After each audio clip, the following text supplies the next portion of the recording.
अध्यक्ष महोदय, हम लोग कल माननीय मुख्यमंत्री जी कल बोल रहे थे हम लोग खोदे तो पहाड़ से चूहिया निकली।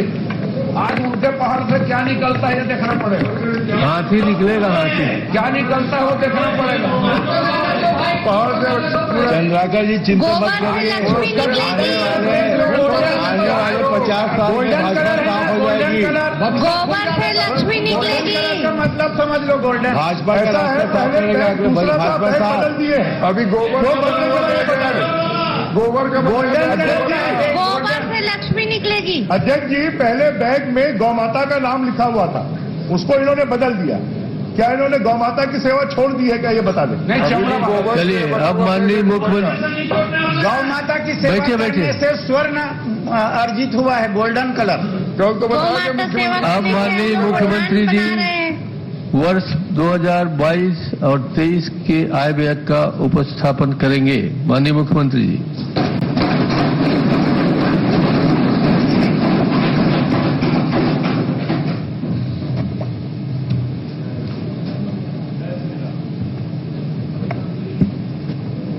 माननीय अध्यक्ष महोदय, मैं अपनी सरकार का चौथा बजट प्रस्तुत करने के पूर्व मैं युद्ध की विभीषिका से आशंकित संपूर्ण विश्व के लिए मंगल कामना यजुर्वेद की इन पंक्तियों के साथ करना चाहता हूं। ओम विश्वानि देव सविता दुरितानि परासु यत भद्रम तत् न आसु। अर्थात ज्ञान के प्रकाशक एवं जगत के संचालक सभी देवताओं से प्रार्थना है, समस्त दुख एवं बुराइयों हमसे दूर हो एवं कल्याणकारी गुण, कर्म एवं स्वभाव सब कुछ हमें प्राप्त हो। माननीय अध्यक्ष महोदय, मेरा सौभाग्य है कि भारत के आजादी के 75वीं सालगिरह के वर्ष में मैं अपनी सरकार का यह बजट प्रस्तुत कर रहा हूं। मुझे संतोष है कि बीते 3 वर्षों के दौरान हमारी सरकार ने आजादी के नायक राष्ट्रपिता महात्मा गांधी के सपनों को पूरा करने की दिशा में सार्थक कदम उठाए हैं। बापू की स्मृतियों को संजोने एवं उनके विचारों पर आधारित विकास के रास्ते को प्रदर्शित करने के लिए नवा रायपुर में सेवाग्राम की स्थापना की जाएगी। इस परियोजना की अनुमानित लागत 100 करोड़ है। वित्तीय वर्ष 2022-23 में इस पर व्यय हेतु नवीन मद में 5 करोड़ का प्रावधान है। हमने अपनी विरासत और विकास योजनाओं को लेकर जो कहा था उसे करके भी दिखाया, जिसके कारण ग्रामीण तथा वनांचलों में रोजगार के नए अवसर बने हैं तथा हमें ग्राम केंद्रित नई अर्थव्यवस्था स्थापित करने में सफलता मिली है। विकास के इस छत्तीसगढ़ मॉडल को राष्ट्रीय स्तर पर पहचान मिली है। हमारी सरकार द्वारा पहले वर्ष में ही 17,96,000 किसानों का 8,744 करोड़ रुपए का कृषि ऋण माफ किया गया। किसानों से धान खरीदी 25 रुपया प्रति क्विंटल की दर पर की गई। खरीफ 2018 के धान हेतु 15,77,000 किसानों को 6,022 करोड़ रुपए की बोनस राशि का तत्काल भुगतान किया गया। बस्तर के विकास का नया अध्याय शुरू करते हुए संभाग के जिलों में नारंगी वन क्षेत्र में से 30,439 हेक्टेयर भूमि राजस्व मद में वापस दर्ज की गई। हमारे इस कदम से वहां के निवासियों को कृषि एवं व्यवसाय हेतु पट्टे दिए जा सकेंगे, नए उद्योगों की स्थापना की जा सकेगी, शासकीय भवनों के निर्माण, सड़क एवं रेल मार्ग का विकास तथा अन्य गतिविधियों के लिए भी सरलता से भूमि उपलब्ध हो सकेगी। राजीव गांधी ग्रामीण भूमिहीन कृषि मजदूर न्याय योजना में 6,000 वार्षिक सहायता राशि दी जा रही है। इस वर्ष 3,54,513 भूमिहीन कृषि मजदूरों को 71 करोड़ 8 लाख की प्रथम किस्त का भुगतान किया जा चुका है। आगामी वर्ष से 6,000 वार्षिक सहायता की राशि को बढ़ाकर 7,000 करने की घोषणा करता हूं।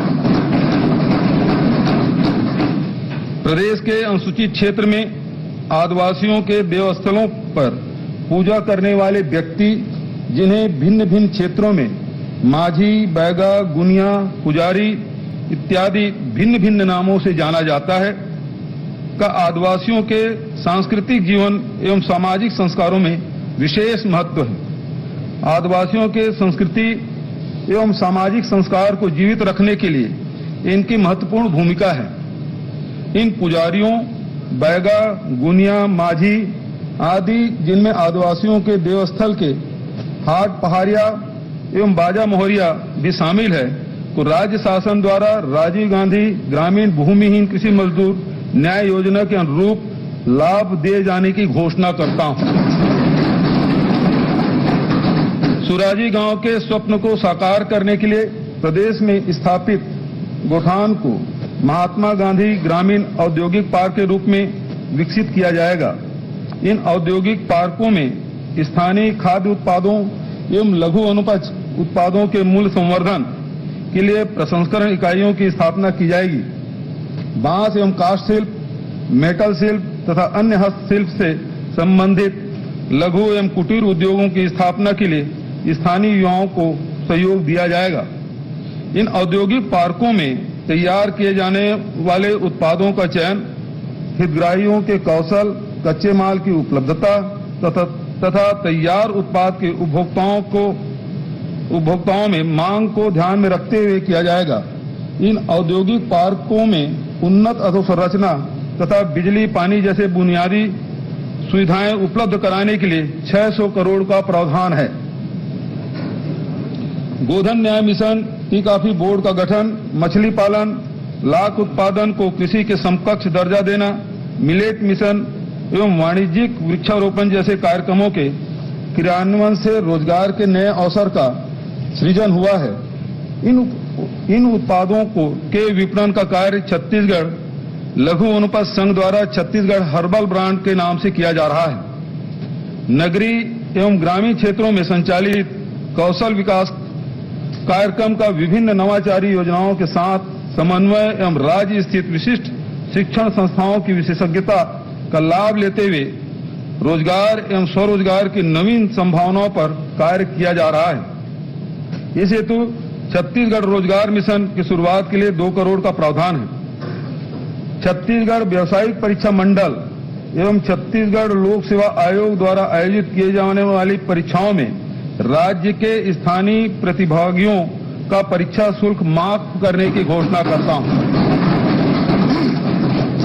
शासकीय योजनाओं के क्रियान्वयन में महत्वपूर्ण भूमिका निभाने वाले राज्य के अधिकारियों एवं कर्मचारियों की पुरानी मांग पर विचार करते हुए एनपीएस योजना के स्थान पर पुरानी पेंशन योजना को बहाल करने की घोषणा करता हूं।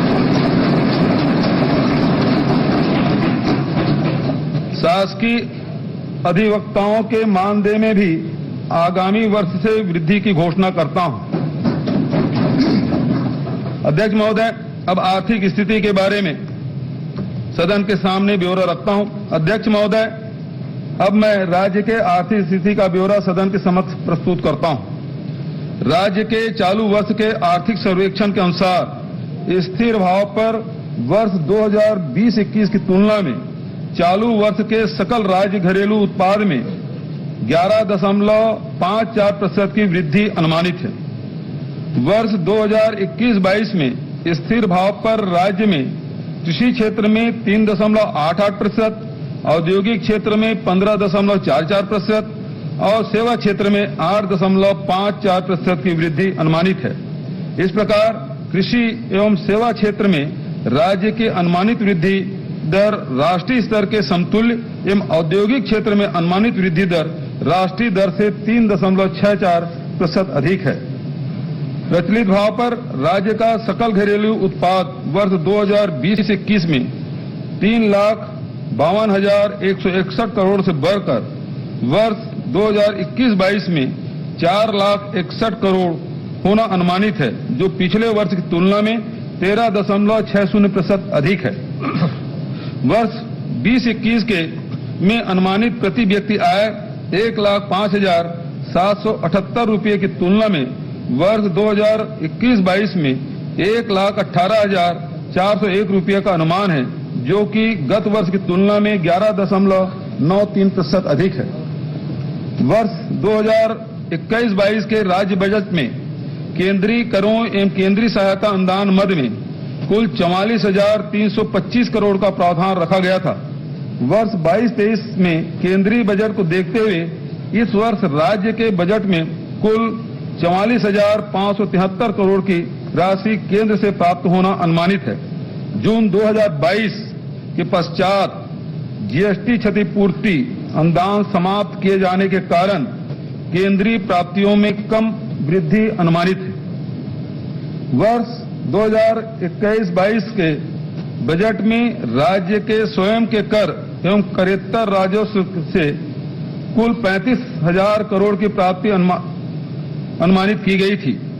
राज्य के स्वयं के राजस्व स्रोतों में वृद्धि हेतु किए जा रहे सतत प्रयासों से राजस्व प्राप्तियां में निरंतर वृद्धि दर्ज होने के परिणाम स्वरूप इस वर्ष राज्य मद से प्राप्तियों में 44,500 करोड़ की प्राप्ति अनुमानित है।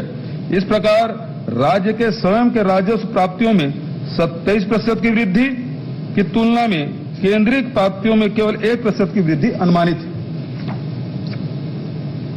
कृषि एवं ग्रामीण अर्थव्यवस्था, किसानों की उन्नति के लिए हमारी सरकार के द्वारा किए गए ठोस प्रयासों का परिणाम है कि राज्य में कृषि एक लाभप्रद व्यवसाय के रूप में उभरा है।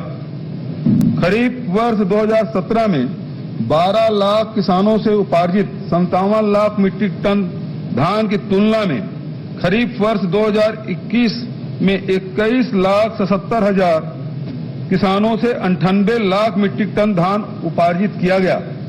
इस प्रकार विगत 3 वर्षों के दौरान 9,77,000 नए किसानों का पंजीयन हुआ है एवं उपार्जित धान की मात्रा में भी 41 लाख मीट्रिक टन की वृद्धि दर्ज की गई है।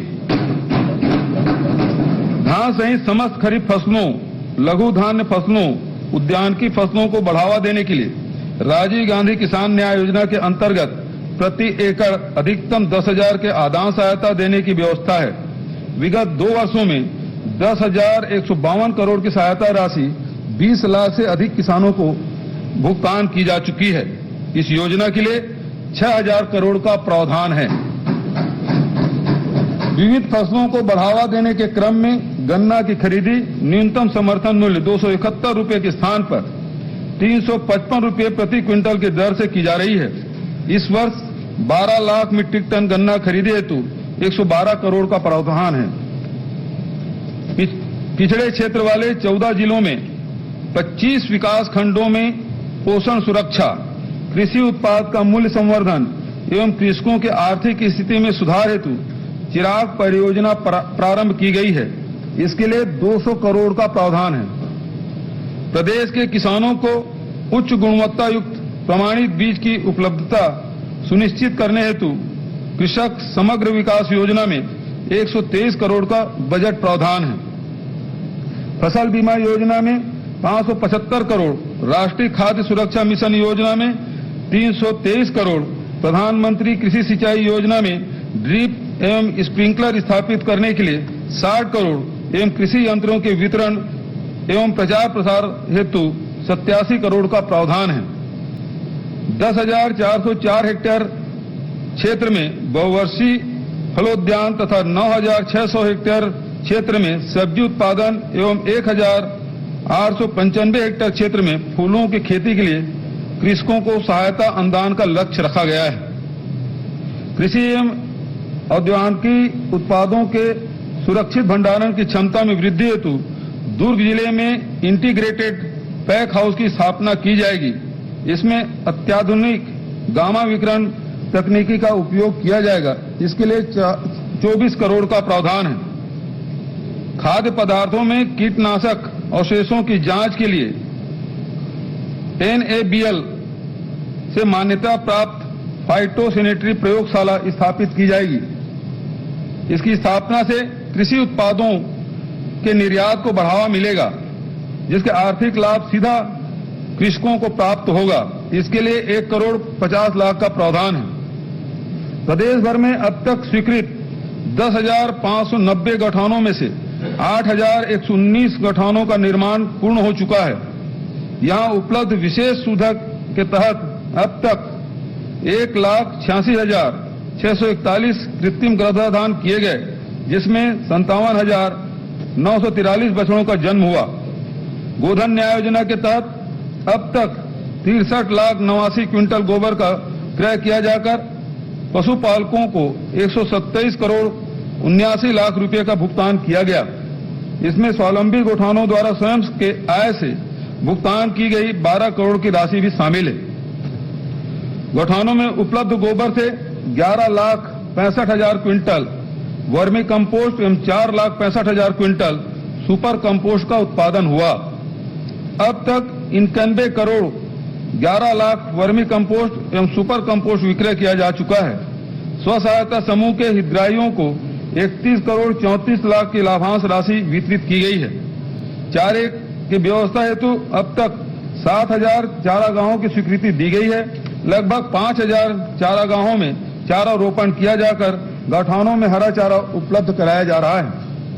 सूखा चारा उपलब्ध कराने हेतु ग्रामीणों को पैरादान के लिए जागरूक एवं प्रेरित करके गौठान में 15,67,000 क्विंटल पैरा एकत्रित किया गया है। गौठानों को रूरल इंडस्ट्रियल पार्क के रूप में विकसित करते हुए अब तक 750 गौठानों में 21 तेल मिल, 28 दाल मिल, 40 आटा मिल एवं 680 मिनी राइस मिलों की स्थापना की गई है। सिंचाई परियोजना का वास्तविक लाभ किसानों तक पहुंचाने की दिशा में ठोस कदम उठाते हुए लघु एवं मध्यम सिंचाई योजनाओं पर हमने विशेष ध्यान दिया है। परिणाम स्वरूप 2018 में वास्तविक सिंचाई क्षेत्रफल 10,90,000 हेक्टेयर से बढ़ाकर अब 13,58,000 हेक्टेयर हो चुका है। वर्ष 2022-23 में 1,705 नवीन कार्यों के लिए 300 करोड़ का प्रावधान है। इन कार्यों में 2,32,000 हेक्टेयर क्षेत्र में सिंचाई क्षमता विकसित होगी। नवीन मद अंतर्गत 249 बृहद कार्य, 53 मध्यम कार्य और 835 लघु सिंचाई कार्य तथा 404 एनीकट एवं स्टाफ डैम निर्माण कार्य शामिल है।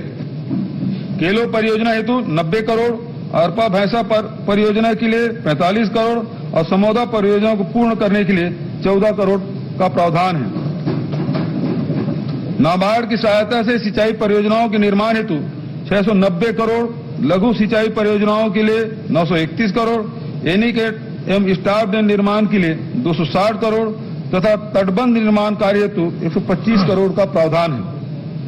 इस वर्ष 10 बृहद, 15 मध्यम, 3 लघु सिंचाई एवं 6 मेगा उद्वहन सिंचाई परियोजनाओं के सर्वेक्षण हेतु 3 करोड़ 10 लाख का प्रावधान है। बृहद एवं मध्यम सिंचाई परियोजनाओं के संधारण हेतु 100 करोड़ का प्रावधान है। 5 HP तक के कृषि पंपों को निःशुल्क विद्युत प्रदाय हेतु अनुदान योजना के लिए 2,600 करोड़ का प्रावधान है। इस योजना से लगभग 5 लाख किसानों को लाभ मिलेगा। सौर सुजला योजना के अंतर्गत 3 से 5 HP क्षमता के 15,000 सौर सिंचाई पंपों की स्थापना की जाएगी। इसके लिए 417 करोड़ का प्रावधान है। प्रधानमंत्री कुसुम योजना अंतर्गत 10,000 सोलर पंपों की स्थापना हेतु राज्यांश मद में 100 करोड़ का प्रावधान है। राज्य ग्रामीण आजीविका मिशन अंतर्गत 7 जिलों के 43 संकुल संगठनों में डिजिटल लेन देन को बढ़ावा देते हुए कैशलेस इकोनॉमी बनाने का प्रयास किया जा रहा है। उत्थान परियोजना अंतर्गत प्रदेश के 9 जिलों में विशेष पिछड़ी जनजाति की 172 महिलाओं को CRP के रूप में प्रशिक्षित करके कुल 9,820 परिवारों को लाभान्वित किया जाएगा। मिलाप परियोजना अंतर्गत राजनांदगांव एवं कबीरधाम जिले में 17,315 प्रवासी श्रमिकों का चिन्हांकन कर उनके समग्र विकास हेतु कार्य प्रारंभ किया गया है। उपरोक्त विभिन्न गतिविधियों हेतु ग्रामीण आजीविका मिशन योजना के लिए 450 करोड़ का प्रावधान है। प्रधानमंत्री आवास योजना अंतर्गत 8,22,832 आवास पूर्ण हो चुके हैं। योजना में 800 करोड़ का प्रावधान है। स्वच्छ भारत मिशन ग्रामीण अंतर्गत 3082 गांवों में ठोस एवं तरल अपशिष्ट प्रबंधन कार्य तथा 275 ग्राम पंचायतों में बायोगैस संयंत्र की स्थापना का कार्य पूर्ण हो चुका है। योजना में 500 करोड़ का प्रावधान है। प्रधानमंत्री ग्राम सड़क योजना अंतर्गत 900 किलोमीटर सड़क एवं 24 वृहद पुलों के निर्माण का भौतिक लक्ष्य है। नक्सल प्रभावित जिले बीजापुर, सुकमा एवं दंतेवाड़ा में 47 स्टील ब्रिज का निर्माण का प्रस्ताव है। योजना में 1,675 करोड़ का प्रावधान है। मुख्यमंत्री समग्र ग्रामीण विकास योजना में 200 करोड़, ग्राम पंचायत को मूलभूत कार्य हेतु अनुदान योजना में 260 करोड़ तथा 15वें वित्त आयोग की अनुशंसा पर पंचायतों को अनुदान मद में 1,114 करोड़ का प्रावधान है। बस्तर संभाग में उपलब्ध रैली कुकुन वर्तमान में व्यापारियों द्वारा क्रय करके अन्य राज्यों को निर्यात किए जाने के कारण राज्य की जनता को समुचित आर्थिक लाभ नहीं मिल पाता था। अब रैली कुकुन का संग्रहण कर राज्य में ही धागा उत्पादन एवं प्रसंस्करण की व्यवस्था के लिए मुख्यमंत्री रेशम मिशन की शुरुआत की जाएगी। रेशम विभाग के माध्यम से रैली कुकुन क्रय करने हेतु ग्राम नानगुर विकासखंड जगदलपुर में ककून बैंक की स्थापना की जाएगी। संग्रहित रैली कुकुन 200 स्व सहायता समूहों को धागाकरण के लिए वितरण किया जाएगा। स्व सहायता समूह को धागाकरण हेतु प्रशिक्षण एवं मशीन उपकरण की सहायता दी जाएगी। पोस्ट यार्न गतिविधियों के लिए सामान्य सुविधा केंद्र की स्थापना की जाएगी। मिशन के माध्यम से 200 स्व सहायता समूह के लगभग 4,000 महिलाओं को प्रति माह 6 से 7,000 तक की अतिरिक्त आय प्राप्त होगी। इसके लिए 4 करोड़ 53 लाख का बजट प्रावधान है। कुम्हार परिवारों द्वारा पारंपरिक लकड़ी के चाक से मिट्टी के बर्तन, गमले, खपरा आदि का निर्माण जीविकोपार्जन के लिए किया जाता है। कार्य कुशलता एवं गुणवत्ता में वृद्धि के लिए कुम्हार परिवारों को विद्युत चाक का वितरण किया जाएगा। इसके लिए 2 करोड़ का प्रावधान है। पेयजल सुविधाएं राज्य में 48,60,000 परिवारों को घरेलू नल कनेक्शन माध्यम से स्वच्छ पेयजल उपलब्ध कराने का लक्ष्य है। इस हेतु जल जीवन मिशन में 1,000 करोड़ का प्रावधान है। नगरीय निकायों में जल प्रदाय योजना के लिए अनुदान मद में 30 करोड़ तथा ऋण हेतु 55 करोड़ का प्रावधान है। गठानों में 860 नग नलकूप खनन हेतु 10 करोड़ का प्रावधान है। नवा रायपुर अटल नगर क्षेत्र में ग्रीष्मकाल में पानी की समस्या के निराकरण हेतु रविशंकर जलाशय से टीला एनीकट तक पाइपलाइन बिछाने की अनुमानित लागत 106 करोड़ है। इस हेतु नवीन मद में 2 करोड़ प्रावधान है। कमजोर एवं आर्थिक स्थिति वाले परिवारों के बच्चों को आधुनिक शिक्षा अधोसंरचना का लाभ दिलाने का हमारा प्रयास सफल रहा है। अंग्रेजी माध्यम से संचालित 171 स्वामी आत्मानंद उत्कृष्ट विद्यालयों में 1,35,000 विद्यार्थियों ने प्रवेश लिया है। इस नई पहल के प्रति अभिभावक एवं विद्यार्थियों की अभिरुचि को देखते हुए इस वर्ष से हिंदी माध्यम के भी 32 स्वामी आत्मानंद विद्यालय प्रारंभ करने का निर्णय लिया गया है।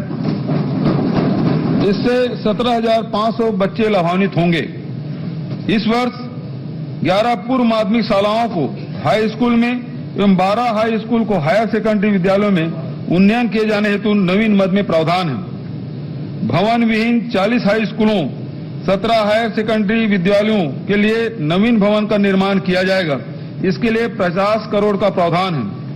रामकृष्ण मिशन आश्रम नारायणपुर द्वारा संचालित आवासीय विद्यालय कुतुल, कच्चापाल, इरक भट्टी, कुंदला एवं आकाबेड़ा में कर्मचारी आवास एवं अहाता निर्माण हेतु 6 करोड़ 95 लाख का नवीन मद में प्रावधान है। अनुसूचित जाति एवं जनजाति वर्ग के विद्यार्थियों के लिए संचालित भवन विहीन छात्रावास आवासों हेतु 106 भवन का निर्माण किया जाएगा। इस हेतु 50 करोड़ का प्रावधान है। बस्तर जिला जगदलपुर, बासिंग जिला बालोद, माकड़ी जिला कोंडागांव में शासकीय महाविद्यालय एवं मुंगेली में शासकीय कन्या महाविद्यालय की स्थापना के लिए बजट में प्रावधान है। 16 शासकीय महाविद्यालयों में स्नातक स्तर पर नवीन संकाय तथा 23 शासकीय महाविद्यालयों में स्नातकोत्तर स्तर पर नवीन संकाय खोलने हेतु बजट में प्रावधान है। भवन विहीन 18 शासकीय महाविद्यालयों के लिए नवीन भवन का निर्माण तथा 22 महाविद्यालयों में अतिरिक्त अध्यापन कक्षों का निर्माण तथा शासकीय महाविद्यालय सीतापुर जिला सरगुजा में ऑडिटोरियम का निर्माण किया जाएगा। शासकीय महाविद्यालय पखांजूर में कन्या एवं बालक छात्रावास की स्थापना एवं भवन निर्माण के लिए 2 करोड़ 30 लाख का प्रावधान है। प्रदेश में 28 औद्योगिक प्रशिक्षण संस्थाओं में संबंध हायर सेकेंडरी स्कूल के विद्यार्थियों के मांग अनुसार नवीन ट्रेड प्रारंभ करने के लिए बजट में सेटअप एवं 10 करोड़ 96 लाख का प्रावधान है। महिला एवं बाल विकास, एकीकृत बाल विकास सेवा, मुख्यमंत्री बाल संदर्भ योजना, वजन त्योहार तथा नवा जतन कार्यक्रम जैसी योजनाओं एवं मुख्यमंत्री पोषण अभियान के समन्वित प्रयास से विगत 3 वर्षों के दौरान कुपोषण में 8.7% की कमी दर्ज की गई है। राष्ट्रीय परिवार स्वास्थ्य सर्वेक्षण 5 के मुताबिक राज्य में कुपोषण का प्रतिशत 31.3 है, जो कुपोषण के राष्ट्रीय औसत 32.1% से कम है। वर्ष 2019 में 4,33,000 कुपोषित बच्चों को चिन्हांकित करके मुख्यमंत्री सुपोषण अभियान प्रारंभ किया गया था। इनमें से 1,72,000 बच्चे अब तक कुपोषण के कुचक्र से बाहर आ चुके हैं। छत्तीसगढ़ महिला कोष द्वारा वितरित महिला स्व सहायता समूह का 12 करोड़ 77 लाख का बकाया ऋण माफ किया गया है। इस योजना में दिए जाने वाले प्रथम ऋण की सीमा 50,000 से बढ़ाकर 1 लाख से 2 लाख तक कर दी गई है। प्रथम ऋण को सफलतापूर्वक वापस करने पर 2 लाख से 4 लाख तक के द्वितीय ऋण का प्रावधान किया गया है। छत्तीसगढ़ महिला कोष के लिए वर्ष 18-19 की तुलना में वर्ष 22-23 के प्रावधान में 30% की वृद्धि करते हुए 5 करोड़ 20 लाख का प्रावधान किया गया है। स्वास्थ्य सुविधाएं, प्रदेश की स्वास्थ्य सुविधाओं को सुदृढ़ बनाने हेतु नवीन भवनों का निर्माण, आधुनिक लैब एवं उपकरणों की स्थापना के साथ साथ अतिरिक्त मानव संसाधन की व्यवस्था हेतु प्रयास किए गए हैं। विगत 2 वर्षों के दौरान स्वास्थ्य विभाग में 2,409 पदों पर भर्ती की गई, जिसमें चिकित्सा अधिकारी 1,329, बहुउद्देशीय पुरुष स्वास्थ्य कार्यकर्ता 282 एवं बहुउद्देशीय महिला स्वास्थ्य कार्यकर्ता 328, लैब टेक्नीशियन 278 एवं तृतीय एवं चतुर्थ श्रेणी के 192 कर्मचारी सम्मिलित हैं। राष्ट्रीय गुणवत्ता आश्वासन कार्यक्रम के तहत राज्य के 3 जिले अस्पताल एवं 18 प्राथमिक स्वास्थ्य केंद्र सहित कुल 27 अस्पतालों को भारत सरकार के स्वास्थ्य एवं परिवार कल्याण मंत्रालय द्वारा गुणवत्ता प्रमाण पत्र प्रदान किया गया है। जगरगुंडा जिला सुकमा में 30 बिस्तर सामुदायिक स्वास्थ्य केंद्र एवं अहिवारा जिला दुर्ग में 10 बिस्तर, एनआरसी की स्थापना हेतु 45 नवीन पदों के सृजन एवं खैरागढ़ में 50 बिस्तर सिविल अस्पताल के भवन निर्माण हेतु बजट में प्रावधान है। अंबिकापुर एवं कांकेर के चिकित्सा महाविद्यालयों में उपकरण क्रय हेतु 37 करोड़ तथा रायपुर चिकित्सा महाविद्यालय में कार्डियोवेस्कुलर एवं फोरेंसिक सर्जरी विभाग में 150 पदों के सृजन हेतु नवीन मद का प्रावधान है। चिकित्सा महाविद्यालय रायपुर में स्नातक छात्र छात्राओं के लिए छात्रावास निर्माण तथा कर्मचारियों के लिए आवास निर्माण हेतु 3 करोड़ का प्रावधान है। प्रधानमंत्री Ayushman Bharat health infrastructure mission हेतु 126 करोड़ एवं 15 वित्त आयोग अंतर्गत 454 करोड़ का नवीन मद में प्रावधान है। वानिकी गतिविधियां, कैंपा मद की राशि से क्षतिपूर्ति वानिकीकरण के अतिरिक्त वनों की सुरक्षा, वन प्राणियों के रहवास में सुधार तथा वन क्षेत्र में भूजल संरक्षण के कार्य स्वीकृत किए गए हैं। वर्ष 2022-23 की कार्य योजना में 1950 नालों को उपचारित करने के लिए 300 करोड़ का प्रस्ताव है। वन प्रबंधन समिति के सदस्यों को स्व सहायता समूह का गठन कर वन उपज आधारित लघु एवं मध्यम उद्योगों के माध्यम से वैकल्पिक रोजगार उपलब्ध कराया जा रहा है। छत्तीसगढ़ लघु वनोपज संघ द्वारा वर्तमान में 65 वनोपज का क्रय किया जा रहा है। संघ द्वारा 2018 में 3 करोड़ 81 लाख के वनोपज का क्रय किया गया था, जबकि 2020-21 में क्रय किए गए वनोपज का मूल्य 153 करोड़ है। छत्तीसगढ़ लघु वनोपज संघ के द्वारा कोदो कुटकी 3,000 रुपये एवं रागी 3,377 रुपये प्रति क्विंटल की दर से क्रय किया जा रहा है। साथ ही 10,000 प्रति एकड़ की दर से सहायता राशि भी प्रदान की जा रही है। प्रदेश के विभिन्न स्व सहायता समूहों द्वारा उत्पादित सामग्री के विक्रय हेतु प्रत्येक नगरीय निकाय क्षेत्र में सी मार्ट की स्थापना की जाएगी। इसके लिए 5 करोड़ का प्रावधान है। नगरीय सुविधाएं, नागरिकों को उचित मूल्य पर जेनरिक दवाइयां एवं सर्जिकल सामान उपलब्ध कराने के लिए 136 Shri Dhanvantari generic medical store की स्थापना की गई है। इस योजना के तहत अब तक 17 करोड़ 92 लाख बाजार मूल्य की दवाइयों पर 10 करोड़ रुपए की छूट देते हुए 5,92,000 नागरिकों को लाभान्वित किया गया है। मुख्यमंत्री शहरी स्लम स्वास्थ्य योजना के तहत 14 नगर निगमों में 60 मोबाइल एम्बुलेंस एवं दाई दीदी क्लिनिक का संचालन किया जा रहा है। योजना की सफलता को देखते हुए इसे प्रदेश के समस्त नगर पालिका एवं नगर पंचायतों के लिए भी लागू किया जाएगा। इसके लिए 50 करोड़ का प्रावधान है। शहरी निर्धन परिवारों को आवास उपलब्ध कराने हेतु मोर जमीन मोर मकान तथा मोर मकान मोर चिन्हारी योजना के लिए 450 करोड़ का प्रावधान है।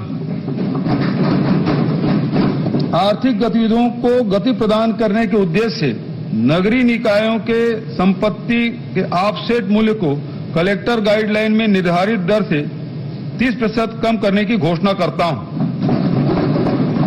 मिशन अमृत 2.0 के तहत शहरों में स्वच्छ एवं सुरक्षित जल तथा समस्त घरों में नल कनेक्शन प्रदान करने के लिए 200 करोड़ एवं नगरीय निकायों को जल आवर्धन योजना में 380 करोड़ का प्रावधान है। कोरबा, दंतेवाड़ा, शक्ति, श्री नारायण एवं चंद्रपुर में सीवरेज ट्रीटमेंट प्लांट स्थापना हेतु 20 करोड़ का प्रावधान है। खेल एवं युवा कल्याण गतिविधियां, राज्य के युवा शक्ति को संगठित कर प्रदेश के विकास में सहभागिता बढ़ाने हेतु राजीव युवा मितान क्लब का गठन किया जा रहा है। ग्रामीण क्षेत्रों में 11,664 एवं नगरीय क्षेत्र में 1,605 क्लबों का गठन किया जाएगा। इसके लिए 75 करोड़ का प्रावधान है। नारायणपुर जिले में आदिवासी विद्यार्थियों के मलखम्ब कौशल को निखारने के लिए मलखम्ब अकादमी की स्थापना की जाएगी। इसके लिए 2 करोड़ 63 लाख का प्रावधान है। लाभांडी जिला रायपुर में निर्माणाधीन टेनिस अकादमी के सेटअप एवं फर्नीचर उपकरण के लिए 1 करोड़ 70 लाख का प्रावधान है। जनप्रतिनिधियों के माध्यम से स्थानीय विकास गतिविधियां, जनता के मांग के अनुरूप स्थानीय विकास के कार्यों की त्वरित स्वीकृति दिए जाने के उद्देश्य से विधायक निधि की राशि 2 करोड़ से बढ़ाकर 4 करोड़ करने की घोषणा करता हूं।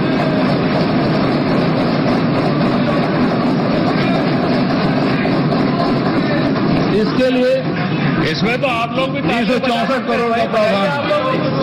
इसमें तो ताली आप लोग भी बजाइए भाई। धन्यवाद धन्यवाद। क्या क्या निकल रहा है देखते हो, एक बार तो बोल दो क्या क्या निकल रहा है। कर रहे हैं, दिल से कर रहे हैं।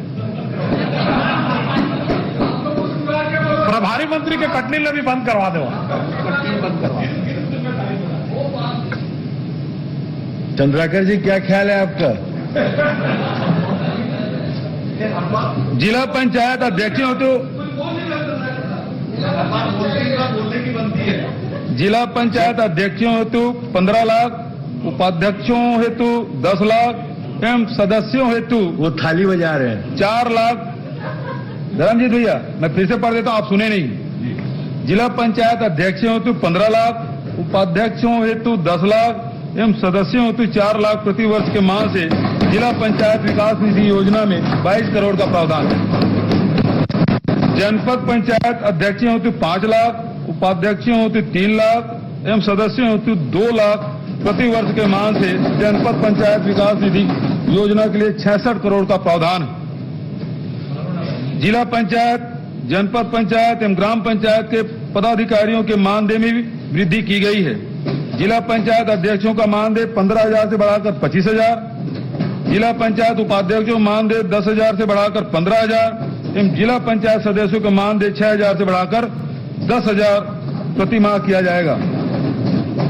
जनपद पंचायत अध्यक्षों का मानदेय 6,000 से बढ़ाकर 10,000, जनपद पंचायत उपाध्यक्षों को मानदेय 4,000 से बढ़ाकर 6,000 एवं जनपद पंचायत सदस्यों के मानदेय 1,500 से बढ़ाकर 5,000 प्रति माह करने की घोषणा करता हूं। सरपंचों का भत्ता 2,000 से बढ़ाकर 4,000 एवं पंचों का भत्ता 200 रुपया से बढ़ाकर 500 रुपया प्रति माह किया गया है। इसके लिए 184 करोड़ का प्रावधान है। ग्राम पंचायतों को और अधिक आत्मनिर्भर एवं सशक्त बनाने की कड़ी में अनुसूचित क्षेत्रों में रेत खदानों का संचालन पंचायतों द्वारा किए जाने की घोषणा करता हूं। साथ ही किसी भी ग्राम पंचायत की सहमति के बिना पंचायत क्षेत्र में कोई भी खदान संचालित नहीं की जाएगी। अबूझमाड़ क्षेत्र में के 237 ग्राम अब तक असर्वेक्षित होने के कारण यहां के किसान विभिन्न योजनाओं के लाभ से वंचित थे। इस क्षेत्र के 9 गांवों का सर्वे पूरा करके 676 किसानों को अस्थायी भू अभिलेख दिया जा चुका है। शेष ग्रामों का सर्वेक्षण शीघ्र पूर्ण किया जाएगा। राजस्व एवं पुलिस प्रशासन, प्रदेश में 6 नवीन तहसीलें देवकर एवं भिमौरी जिला बेमेतरा, जरहा जिला मुंगेली, दीपका एवं भैंसमा जिला कोरबा, कोटाडोल जिला कोरिया स्थापित की जाएगी। इसके लिए 84 पदों का सेटअप का प्रावधान है। नवीन अनुभाग कार्यालय की स्थापना मालखरौदा जिला चांपा जांजगीर, बलरामपुर एवं राजपुर जिला बलरामपुर रामानुजगंज, धमधा जिला दुर्ग, भोपालपट्टनम एवं भैरमगढ़ जिला बीजापुर, बागबाहरा जिला महासमुंद, भरतपुर एवं खड़गवां चिरमिरी जिला कोरिया, तिल्दा नेवरा जिला रायपुर तथा सहसपुर लोहारा जिला कबीरधाम में की जाएगी। इसके लिए 77 पदों के सेटअप का प्रावधान है। प्रदेश के ब्लॉक मुख्यालय में कार्यरत शासकीय अधिकारियों एवं कर्मचारियों हेतु आवास भवनों का निर्माण किया जा रहा है। इसके लिए नवीन मद में 58 करोड़ का प्रावधान है। चिट फंड कंपनियों से पीड़ित 17,404 निवेशकों को 11 करोड़ 23 लाख की राशि वापस दिलाई गई है। मानव तस्करी की रोकथाम हेतु राज्य स्तर पर एंटी ह्यूमन ट्रैफिकिंग ब्यूरो तथा सतर्कता एवं शिकायत सेल का गठन किया जाएगा। इसके लिए 23 नवीन पदों के सृजन का प्रावधान है। बस्तर संभाग में कार्यरत सहायक आरक्षकों को वेतन भत्तों तथा पदोन्नति का लाभ देने के लिए डिस्ट्रिक्ट स्ट्राइक फोर्स के नाम से नवीन केडर का गठन करने की घोषणा करता हूं। नवगठित जिलों मानपुर मोहला चौकी, शक्ति, सारंगगढ़, बिलाईगढ़ एवं मनेनगढ़, चिरमिरी, भरतपुर की स्थापना हेतु 1,100 नवीन पदों के सृजन का प्रावधान है। जिला बिलासपुर एवं जगदलपुर में एयरपोर्ट की सुरक्षा व्यवस्था हेतु 114 नवीन पदों के सृजन का प्रावधान है। 3 नवीन पुलिस चौकी क्रमशः भैंसा जिला रायपुर, घटारानी जमतई जिला गरियाबंद, राउत जिला जांजगीर की स्थापना हेतु 99 पदों के सृजन का प्रावधान है। 5 पुलिस चौकी क्रमशः मारो जिला बेमेतरा, जेवरा सिरसा जिला दुर्ग, नैला जिला जांजगीर चांपा, खरसिया जिला रायगढ़ एवं वाड्रप नगर जिला बलरामपुर के थाने में उन्नयन हेतु 226 नवीन पदों के सृजन का प्रावधान है। 300 नग बुलेट प्रूफ जैकेट क्रय हेतु 3 करोड़ वाटर कूलर क्रय हेतु 1,58,00,000 तथा समस्त थानों में सीसीटीवी कैमरा लगाने हेतु 25 करोड़ का प्रावधान है। शहीदों के सम्मान हेतु रायपुर में छत्तीसगढ़ अमर जवान ज्योति स्मारक की स्थापना, पुलिस मेमोरियल टावर एवं अन्य निर्माण कार्यों के लिए बजट में प्रावधान है। पुलिस अधिकारियों एवं कर्मचारियों के आवासीय सुविधा हेतु 320 आवास गृहों को क्रय करने के लिए 65 करोड़ का प्रावधान है। राज्य के 9 जिलों में 50-50 बंदी क्षमता के बंदी बैरक निर्माण एवं अन्य निर्माण कार्य हेतु 16 करोड़ 96 लाख का प्रावधान है। भवन व सड़क निर्माण का एवं संधारण, लोक निर्माण विभाग के बजट में कुल 6,638 करोड़ का प्रावधान है। राज्य बजट के अतिरिक्त अन्य संसाधनों से भी वित्त व्यवस्था करते हुए वर्तमान में 16,000 करोड़ से भी अधिक लागत के सड़क एवं पुल निर्माणाधीन है। राज्य मार्गों के निर्माण हेतु 228 करोड़, मुख्य जिला सड़कों के निर्माण हेतु 458 करोड़, ग्रामीण मार्गों के निर्माण हेतु 810 करोड़, वृहद एवं मध्यम पुलों के निर्माण हेतु 315 करोड़ एवं रेलवे ओवरब्रिज निर्माण हेतु 90 करोड़ का प्रावधान है। शहरी एवं ग्रामीण क्षेत्रों में कुल 659 नवीन निर्माण कार्य प्रस्तावित है।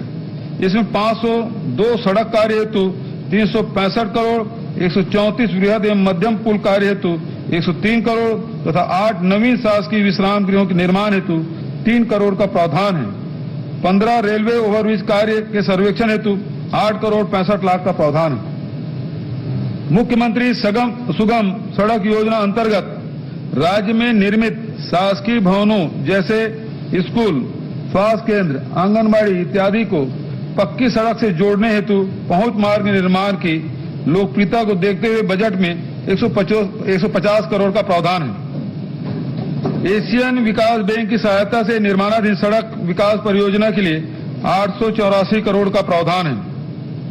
नाबार्ड की सहायता से ग्रामीण मार्गों एवं मध्यम पुलों के निर्माण हेतु 236 करोड़ का प्रावधान है। वर्ष 2021-22 का पुनरीक्षित एवं 2022-23 का बजट अनुमान। अध्यक्ष महोदय, अब मैं 2021-22 का पुनरीक्षित एवं 2022-23 का बजट अनुमान सदन के समक्ष प्रस्तुत करता हूं। वर्ष 2021-22 में कुल प्राप्ति के बजट अनुमान 97,145 करोड़ की तुलना में पुनरीक्षित अनुमान 99,601 करोड़ है। इस प्रकार बजट अनुमान की तुलना में पुनरीक्षित अनुमान में 2.52% की वृद्धि अनुमानित है। कुल प्राप्तियों में होने वाली वृद्धि को देखते हुए अधिक आवश्यकता वाली योजनाओं हेतु अतिरिक्त राशि दिए जाने का प्रस्ताव है। परिणाम स्वरूप कुल व्यय का बजट अनुमान 97,106 करोड़ से बढ़कर पुनरीक्षित अनुमान 99,559 करोड़ प्रस्तावित किया गया है। वर्ष 2022-23 में 1,04,000 करोड़ की कुल प्राप्ति का बजट अनुमान है, जो गत वर्ष के अनुमानित बजट प्राप्तियों में से 7% अधिक है। कुल प्राप्तियों में राज्य के राजस्व प्राप्तियां 44,500 करोड़, केंद्र से प्राप्तियां 44,573 करोड़ एवं पूंजीगत व्यय 14,927 करोड़ अनुमानित है। वर्ष 2022-23 के लिए विनियोग का आकार 1,12,603 करोड़ का है। सकल व्यय से ऋणों की अदायगी एवं पुनर्प्राप्तियों को घटाने पर शुद्ध व्यय 1,04,000 करोड़ अनुमानित है। राजस्व व्यय 88,372 करोड़ एवं पूंजीगत व्यय 15,241 करोड़ है। वर्ष 2022-23 में पूंजीगत व्यय कुल व्यय का 14.6% है। प्रदेश में अनुसूचित जनजाति एवं अनुसूचित जाति वर्ग के विकास के लिए अनुसूचित जनजाति उपयोजना मद में 33% एवं अनुसूचित जाति उपयोजना मद में 12% का बजट प्रावधान किया गया है। वर्ष 2022-23 के बजट में सामाजिक क्षेत्र के लिए 37%, आर्थिक क्षेत्र के लिए 40% एवं सामान्य सेवा क्षेत्र के लिए 23% का प्रावधान किया गया है। राजकोषीय स्थिति। अध्यक्ष महोदय, राज्य का स्थापना व्यय प्रतिवर्ष बढ़ रहा है। राज्य के सभी वर्ग के लोगों को कल्याणकारी योजनाओं का समुचित लाभ देने के लिए भी प्रतिवर्ष अधिक राशि की आवश्यकता को देखते हुए राज्य के स्वयं के राजस्व को बढ़ाने की दिशा में हम निरंतर प्रयत्नशील हैं। राज्य में कर एवं करेत्तर राजस्व अर्जन करने वाले विभागों में प्रचलित कराधान नियम अधिनियम, प्रचलित कर दरों तथा अन्य सुसंगत दस्तावेजों का अध्ययन एवं समीक्षा करके कर वृद्धि के सुझाव प्रस्तुत करने हेतु वित्त विभाग के अंतर्गत करावर्धन प्रकोष्ठ का गठन किया जाएगा। पंजीयन विभाग के द्वारा अभिलेखों के पंजीयन शुल्क पर रोजगार एवं युवा विकास ऊपर अधिरोपित किया जाएगा, जिससे 100 करोड़ की अतिरिक्त आय होगी।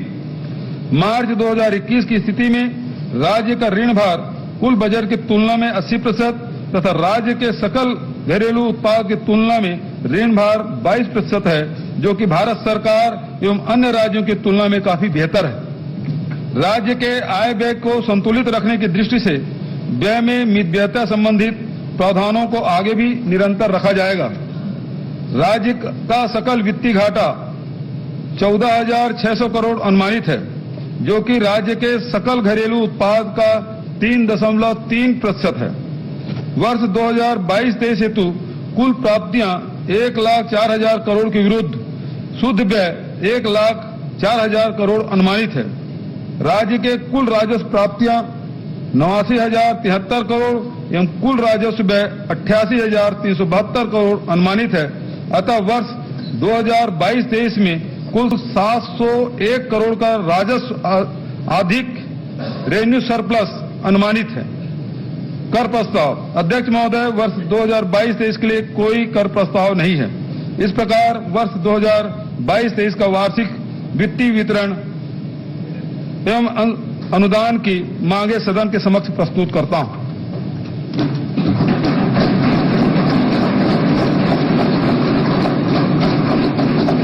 मैं आय व्यय पर सामान्य चर्चा के लिए दिनांक 10 एवं 11 मार्च 2022 की तिथियां नियत करता हूं। आय व्यय में सम्मिलित अनुदानों की मांगों पर कटौती प्रस्तावों की सूचना गुरुवार दिनांक 10 मार्च 2022 को पूर्वाह्न 11 बजे तक दी जा सकती है। कटौती प्रस्ताव के प्रपत्र सूचना कार्यालय से प्राप्त कर सकते हैं। माननीय मुख्यमंत्री जी की ओर से विधानसभा परिसर पर स्थित सेंट्रल हॉल में भोजन की व्यवस्था की गई है। समस्त माननीय मंत्रीगण, सदस्यगण, पत्रकारगण एवं शासन के वरिष्ठ अधिकारीगण सादर आमंत्रित हैं। सभा की कार्रवाई गुरुवार दिनांक 10 मार्च 2022 को 11 बजे दिन तक के लिए स्थगित।